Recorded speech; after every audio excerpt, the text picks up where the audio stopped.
Welcome to 7 Days in 7 Minutes. I'm Lenora Benes. The company behind the BlackBerry PDA says it can't give the Indian government details of the encryption system the device uses because it doesn't know what it is. Research in Motion told the government that its users could generate their own codes that the company has no control over. In a fresh twist to the ongoing dispute between Research in Motion, which makes the BlackBerry PDA, and the Indian government, Reliance India Mobile said that it is unable to provide access to the government as it does not possess the key to the encrypted data. According to Reliance India Mobile, security for enterprise customers is designed so that it is not possible for Reliance India Mobile or any third party to access encrypted information. The government has been so far successful in intercepting emails from a BlackBerry if they pass through an Indian mobile network such as Airtel, Vodafone or Reliance, as they are transmitted in a reformatted form. But messages going through the BlackBerry's own network cannot be read by the security services. Tata Teleservices has already been refused permission to launch BlackBerry services until the government can successfully intercept the messages.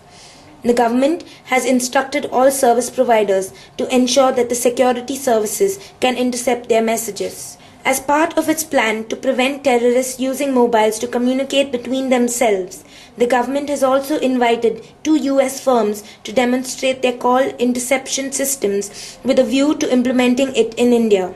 Kane Technology and SS8 Networks have been asked to demonstrate their interception equipment to the Department of Telecommunications and the Intelligence Bureau. If the systems perform well, the government plans to install the interception technology on India mobile networks, offering BlackBerry services as quickly as possible. The 2 Californian companies already supply sophisticated electronic surveillance and phone tapping equipment to the US government, and claim their voice and data installations can snoop on more than 500 million subscribers and supply information to 10,000 law enforcement agents. One of Germany's top technology firms is in court accused of corruption and bribery.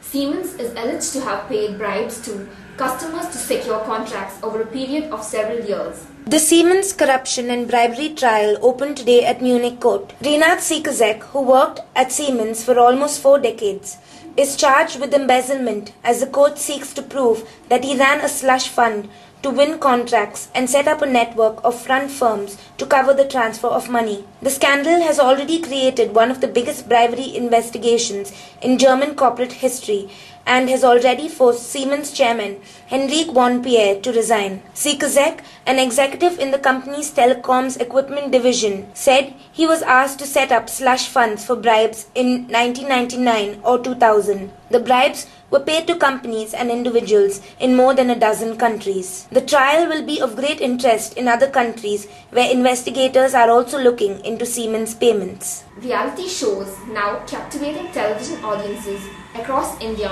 and the rest of the world are now starting to catch on in the IT industry. Can workers really made to feel more motivated by a TV show? Satyam Computer Services reckons activities like talent hunt reality shows help to retain skilled workers and enhance employee productivity. The company has even hired Pradeep Kondipati, a one-time actor and TV producer, to conceptualize and head talent shows for the company. The main objective of this HR initiative is to provide employees with a platform where they can showcase their talents, have some fun and build their confidence. The initiative, called Fun at Work, has already organized shows like Satyam Idol, Footloose and Satyam Laughter Challenge. Winners are selected by popular vote, giving non-contestants a chance to participate and feel involved. The winners are rewarded with cash prizes and trips abroad. The company spends a whopping ₹30 million every year on such activities, but considers it a good investment. The programs seem popular with Satyam employees, even if they are just in the audience, saying that with the voting system, auditions and elimination, they have a feel-good factor like real reality TV shows. The company is now planning to hold the event twice a year, and a special division has been formed to manage it. We all know that mobile phones are popular, but new figures show that nearly half the world's population has one, with growth in the developing world taking the lead. Now a US company has launched a phone that costs just $10. That trend is likely to accelerate. Nearly half the world has a mobile phone, according to the new figures from the International Telecommunications Union. There were more than 3.3 billion people with a mobile phone by the end of 2007, which equates to 49% of the world's population. While 2/3 of all mobile phone owners were from developed countries, it seems that the developing world is catching up fast. While worldwide growth is running at about 22%, Africa mobile phones use has increased by 39% each year, while in Asia the figure is 28% over the same period. In Africa, mobiles account for 90% of telephone subscribers, making fixed lines largely redundant. And helping that growth along is news of a new mobile phone costing just $10. While it is practically impossible today to find phones without cameras, call waiting, multimedia, internet, Bluetooth and text messaging, one company is headed in the opposite direction and is removing features and believes that at $10, its basic mobile could help prove a popular option. The Hop 1800 is as stripped as you can get, eliminating every single extra of modern day mobiles to leave it with the simple and elegant feature of just being able to make calls. Imagine that, a phone used to make and receive phone calls.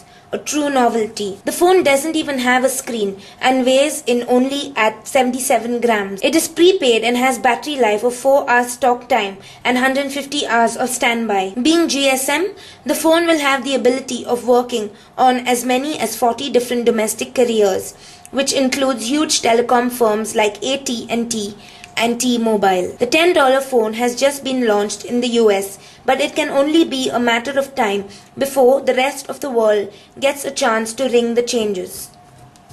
Intel may be the largest and most successful chip company in the world, but sometimes even the IT examiner is surprised to what the company gets up to. Obviously not satisfied with the making of microprocessors, the company is now planning to get the power generation business. We report on the shocking news.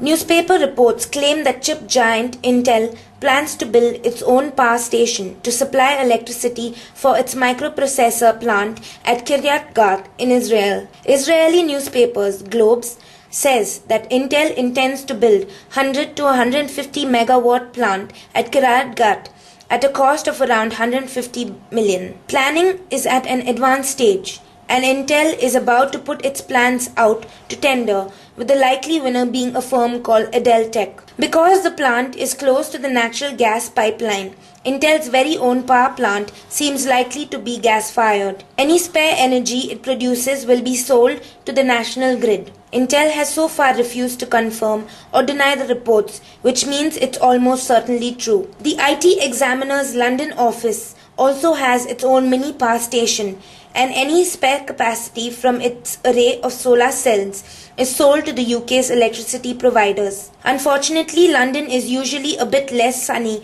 than the desert climate of Kiryat Gat, so we have no plans to retire just yet. Thank you for being with us. For more IT updates, please log on to itexaminer.com.